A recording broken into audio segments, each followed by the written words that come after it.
Hi all. So today I thought you guys might like to do a little scenery work with me. So as you've probably seen in the layout before, I've had this one area of track that was actually just a stub that ended in a grain elevator that I could take on and off the layout.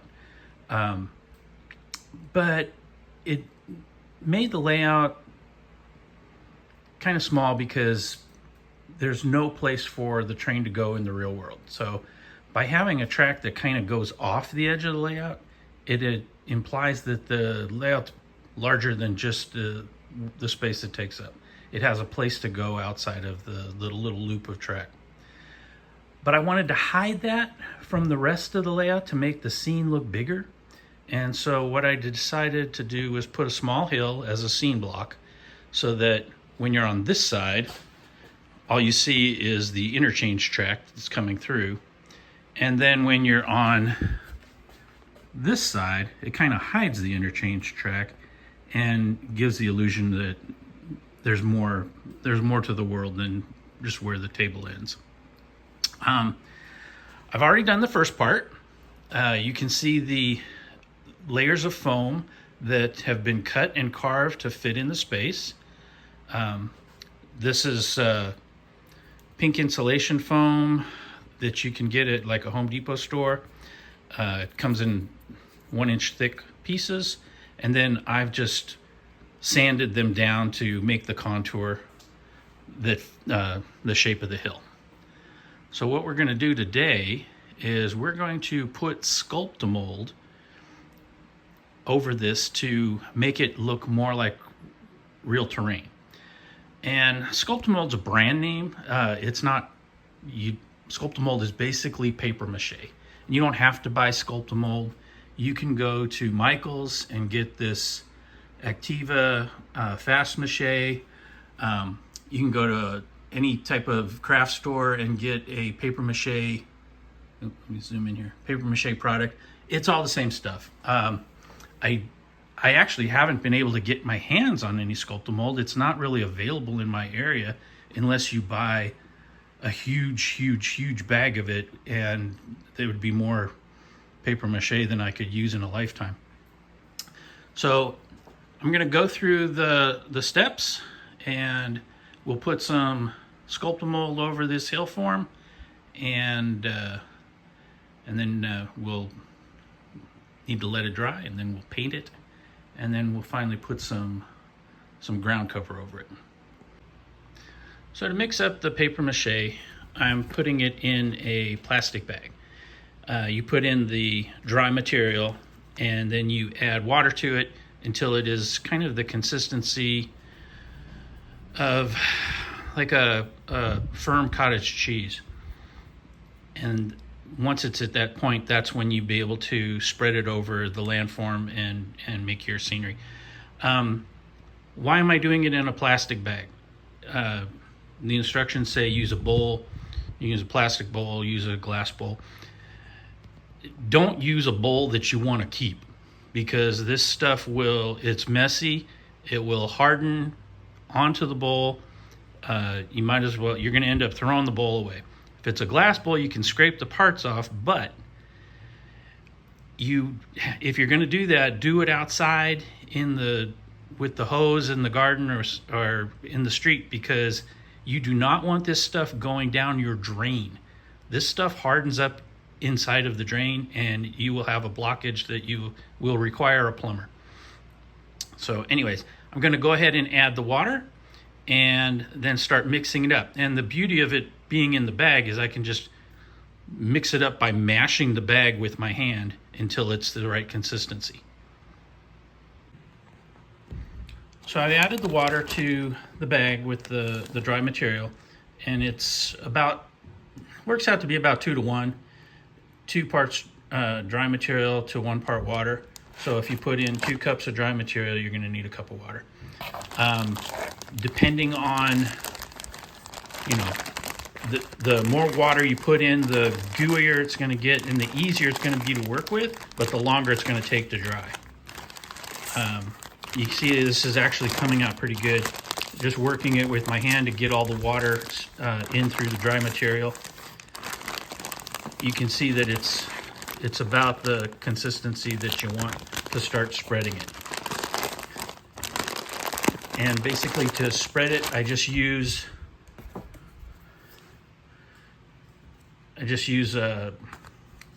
like a spackling putty knife, so that works well. All right, this is about ready. We'll take it over to the layout and start spreading it. Okay, see I've got a nice big whopping dollop of it on my putty knife, and from here we can just start spreading it over the landform. You don't have a lot of working time, so you want to work in small batches.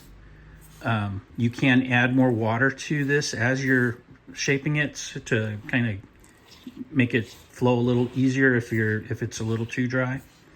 But you see what I'm doing is I'm just covering up the seams of the landform, trying to contour it to the base, and it covers up all those little cracks in the foam that are visible. You can, once you get to the stage where this isn't really doing anything anymore, you can use your finger.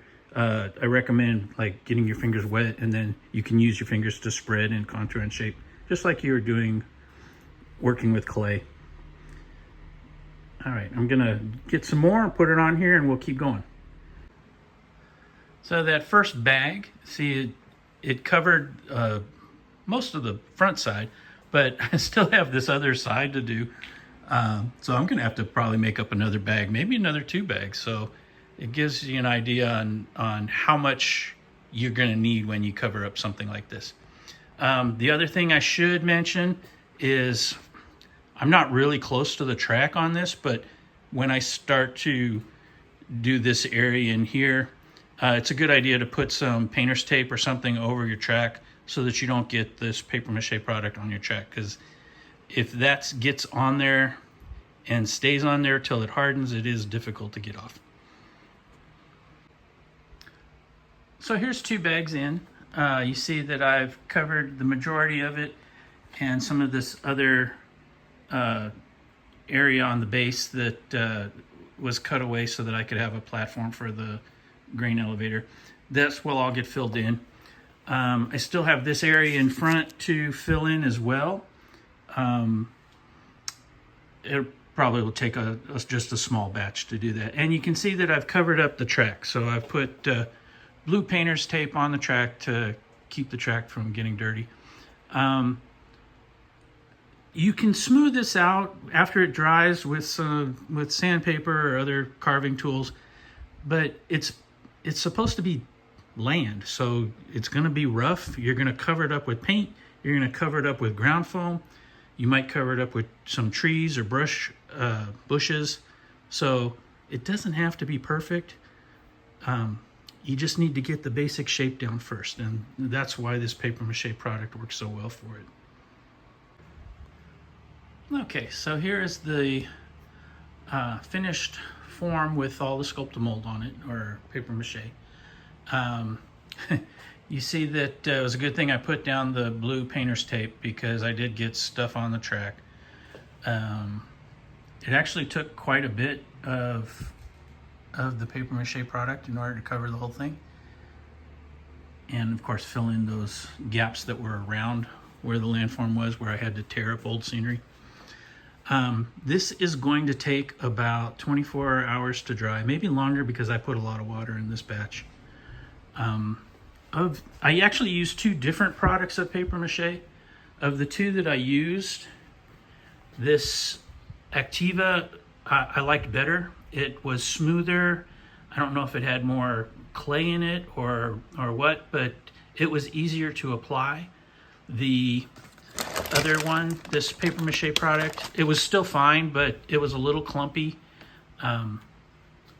This I know I got at Michael's. I think I got this from another a friend who also does model railroading, and he had extra. So of the 2, this is the one to go. Remember what I was talking about earlier with the this is the bag that I use to mix it up.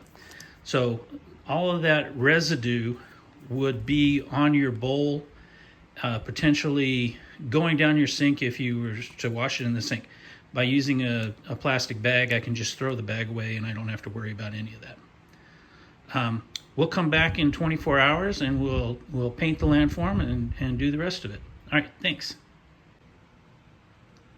One thing I forgot to mention, but I can show it to you on this other piece of scenery that I've done, is how do you stick the foam to the layout and how do you stick the pieces of foam together. You need to use a foam safe adhesive, and the one I've found that works really well is this Loctite all-purpose power grab. It takes overnight to set up, but it works really well. I apply it in really thin coats over the whole piece, and then I put something heavy on it like books or weights to hold it in place while it dries. But once it dries, it's pretty solid, and it's pretty sturdy too. You can't hurt it. So Loctite's the foam safe adhesive that I use. Okay, so we've given the paper mache time to dry. In full disclosure, it was a couple of days. It wasn't just 24 hours.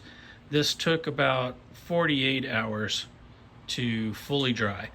The way you can tell is the plaster on the outside will make it's a hard shell that you won't have any soft spots. Plus you can just feel it and you can tell if there's a dampness to it. It took a long time to dry.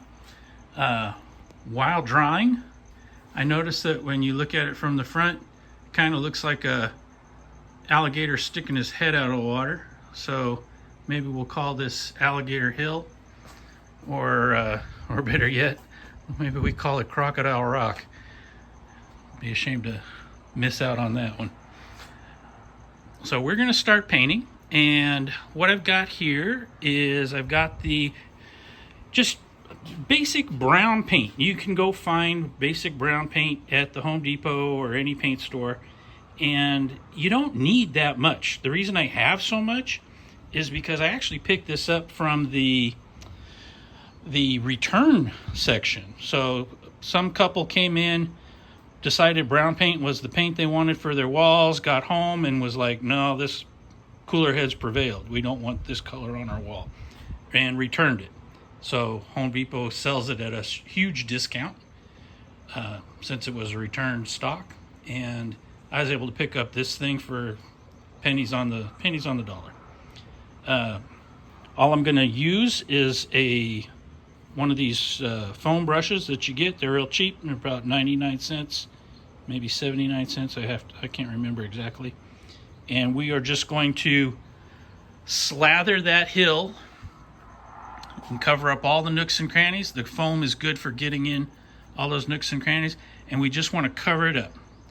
I'm using latex paint. You want to use a latex paint to kind of seal it, because you're going to be pouring glue and scenic cement, and some people wet their scenic cement and glue mixtures with water, some with isopropyl alcohol. So you're going to have a wet compound on top of this hill, and you do not want it to reactivate the plaster that's here and make it mushy again. So the nice thing about the latex paint is it kind of covers it up and seals it, makes kind of like a nice little shell over the top. And that's basically what you see here. This is the foam with the layer of plaster of Paris and just the latex brown paint. I haven't even put ground cover or anything over this one. I just left this one as it is with the intention of doing more puffball trees. I might do puffball trees on this one. We'll see how the final result shapes up. But we're going to start with just a little brown paint on the brush. We've mixed it up. This is more paint than this layout will possibly use. The paint will go bad before I'll use all this paint.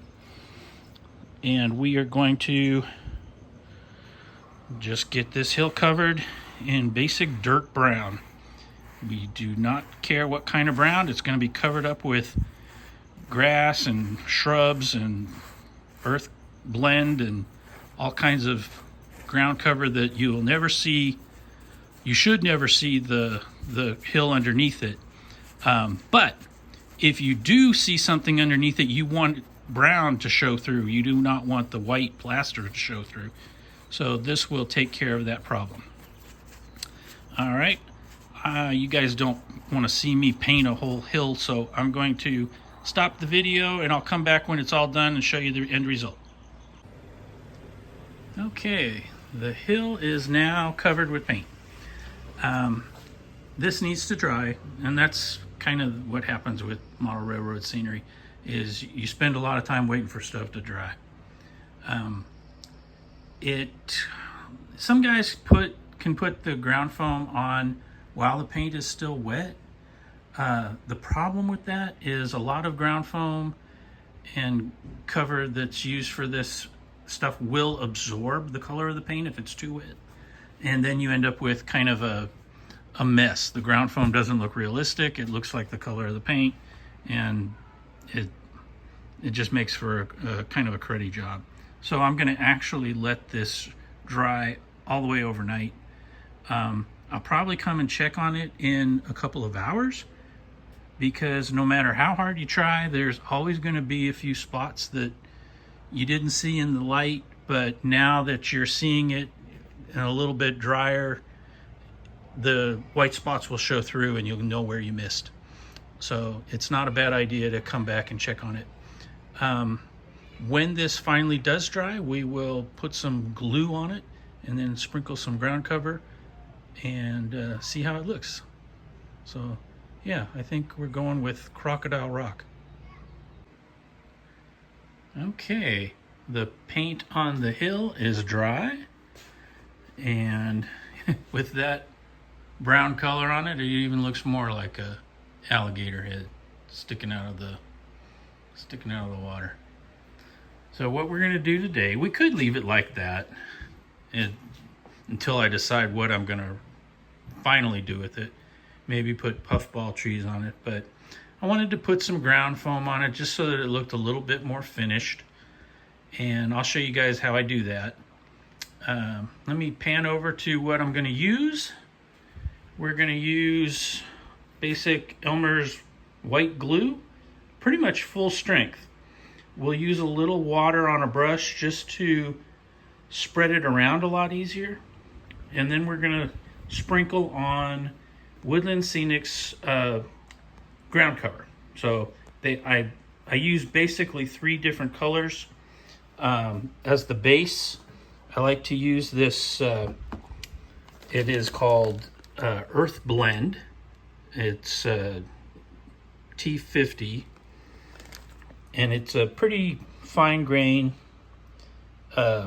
mixture, and that'll go on first. And then depending on how lush you want to make the scene, I use a couple of different colors of green. I always like this one burnt grass T44. It's kind of a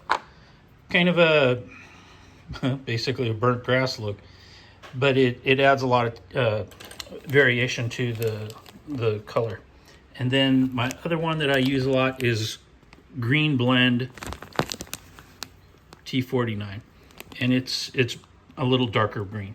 So between those 3, mixing those 3 colors, putting them on in different concentrations, will get me the look of a grassy field or a summer field, or even like a farm scene type field, depending on the concentration.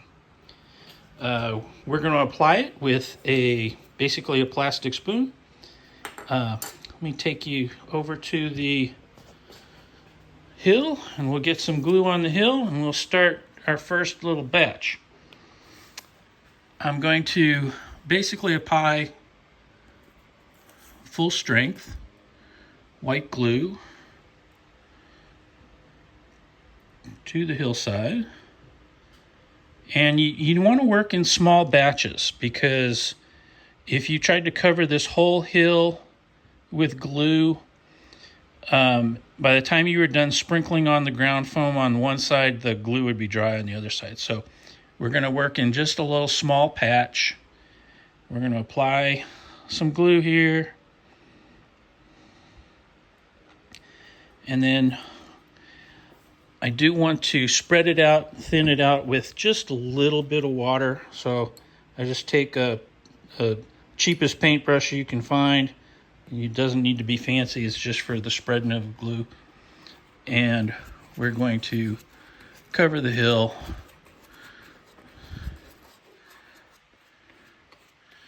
just like that.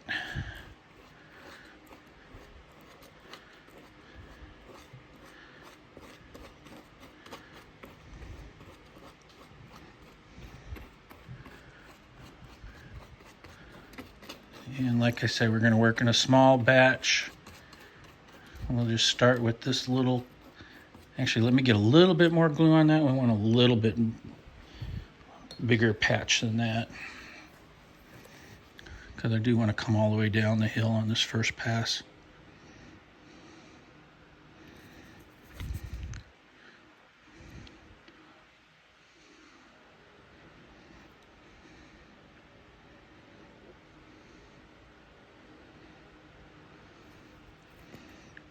Okay.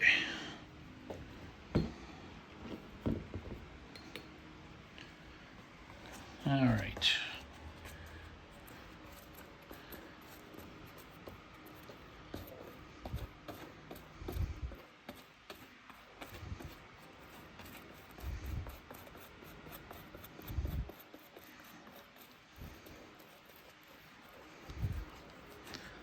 All right, that's a good first batch on that one. All right, we're gonna start with the earth blend,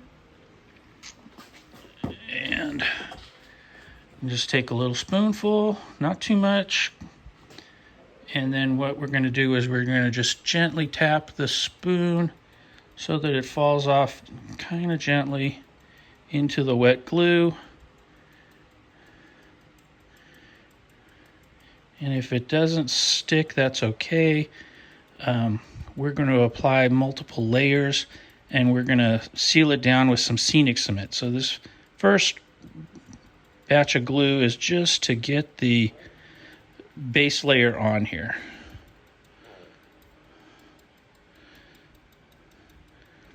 Some guys vacuum it off after if they've got too much, but since I'm going to put multiple layers, and I usually use some scenic cement on top of the second layer, there's no need to vacuum any of it off.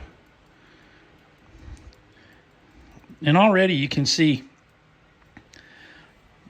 it's gone from this shiny latex paint look to a more scenic look, even though it's just one color and it's just the first layer. I'm going to continue putting the base layer on the rest of this, and then when we come back we'll do a second layer. All right, so our hillside is now covered with ground foam. You see that it's kind of uniform. It's all that one earth color, not a lot of variation. If your ground foam does not stick to vertical surfaces, like you notice that there's some spots that are a little thinner because they're hard for the ground foam to stick into the glue on the vertical surface, that's okay. Real vegetation does not grow that well on vertical surfaces either, so that is pretty realistic for scenery. Our next step is going to be to add some different colors. So I have the other green that I'm using. I'm going to apply this directly to the hillside without any glue, and then I'm going to use Woodland Scenic Cement to hold that down. So the first step was glue on the bottom, ground foam on top. The next step's going to be ground foam, then glue on the top. And the Scenic Cement has a wetting agent, which kind of makes it seep into the base layer and hold it all together. If you were to use like just white glue, watered down white glue, you'd probably want to use some isopropyl alcohol as a wetting agent to make that same effect. Is one better than the other? I don't know. I've had good luck with the Scenic Cement, and I've always gone back to it. Somebody might ask, okay, well, that looks like it's just going to all fall off and blow away. What happens over time? Well, here's a section of a small hill that I made. It's actually just a real small incline with pretty much the same technique, and you notice it's even the same color. And this has been for several years like this, and you see some of it will come off, and over time more and more will come off, but it's pretty solid on there. It's like, it looks like there's a lot of texture and it would just blow away, but no, it's glued down there pretty good. I'm rubbing pretty good with my finger and nothing's coming off, so don't worry about that. It will adhere to the layout. All right, so let's get another color on here.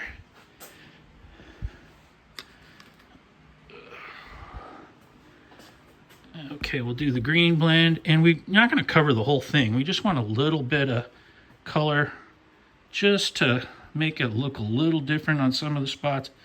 Maybe where green might grow a little easier. Maybe down here where water accumulates.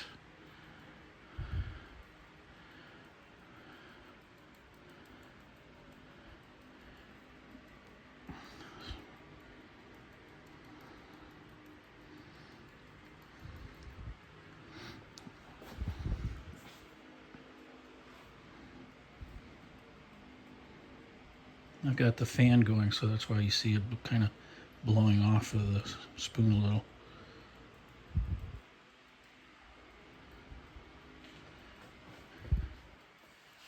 Okay, just a little bit of extra color,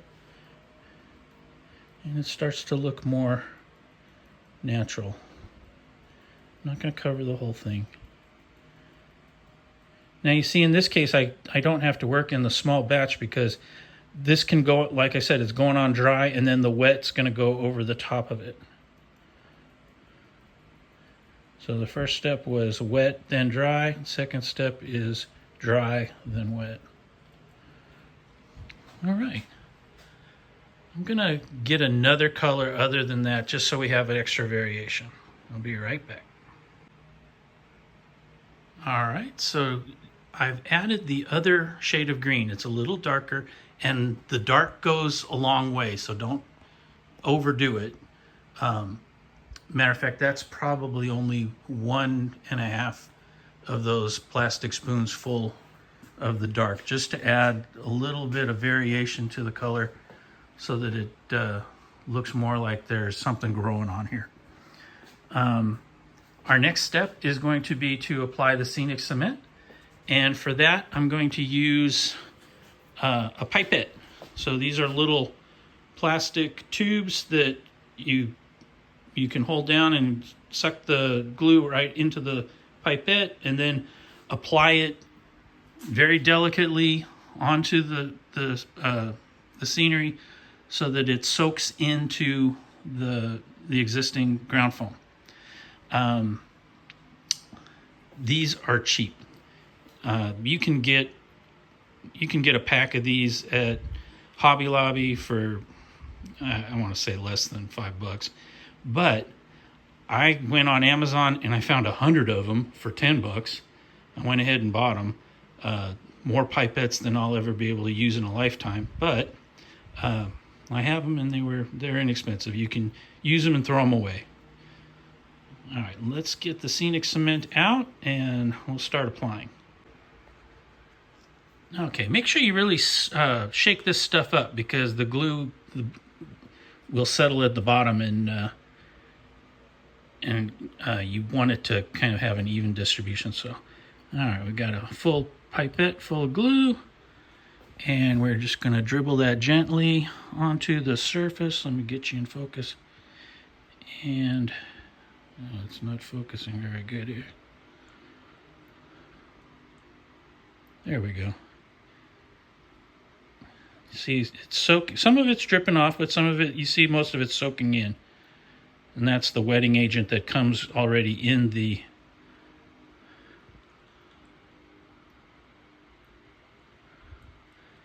scenic cement. So I'm going to do this over the entire hill.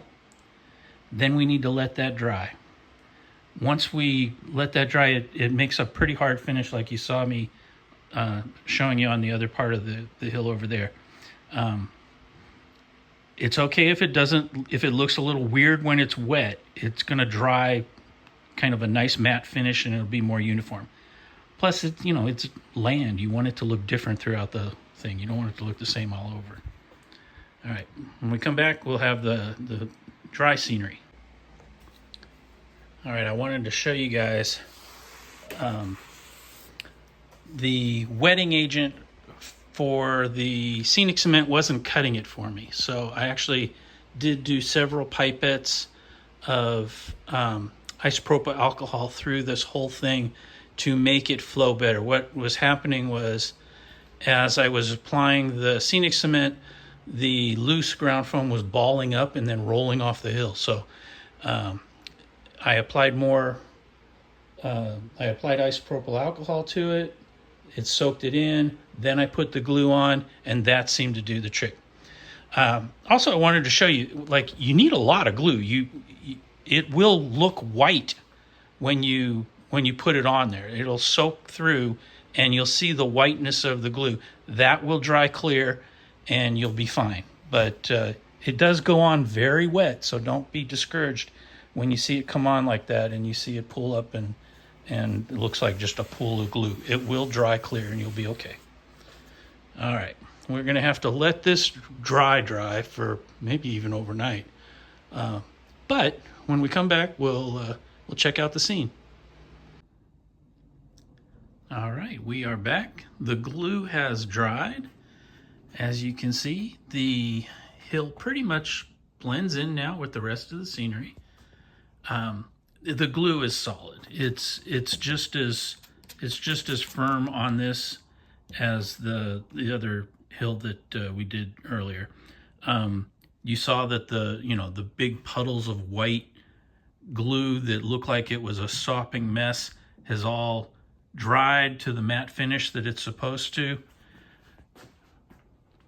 It has a couple of bare spots that I might want to hide with some ground foam.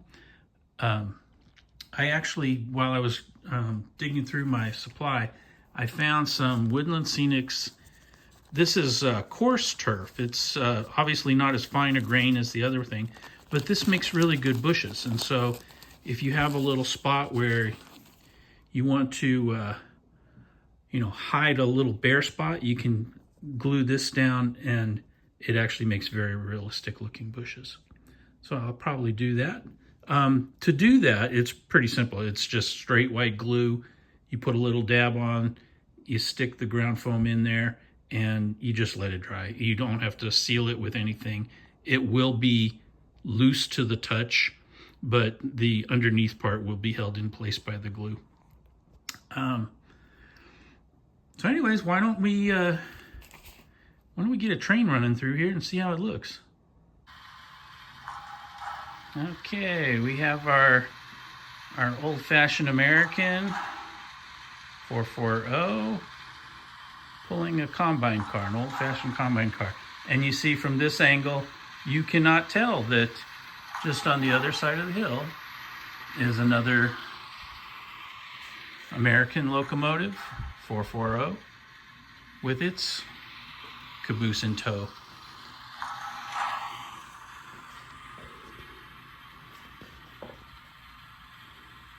Looking down the rails, they are perfectly hidden from one another until they come around the turn here. All right, let's get that that one guy going a little bit here.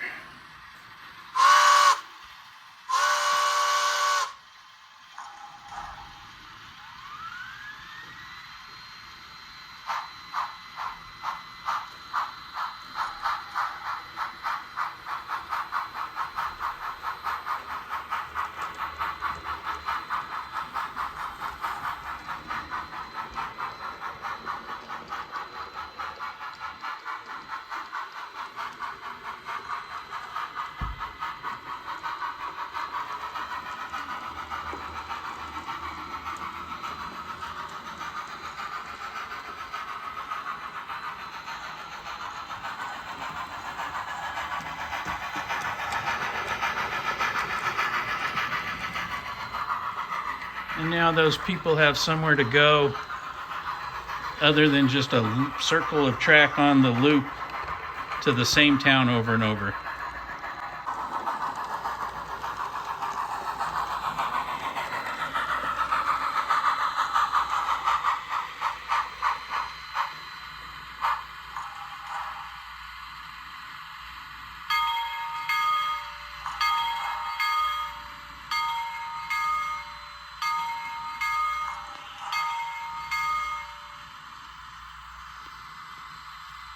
All right, thank you all for watching. If you have any questions about the scenery or what I've done, give me a shout out in the comments, let me know, and I'll try to answer anything that comes my way. All right, thank you guys.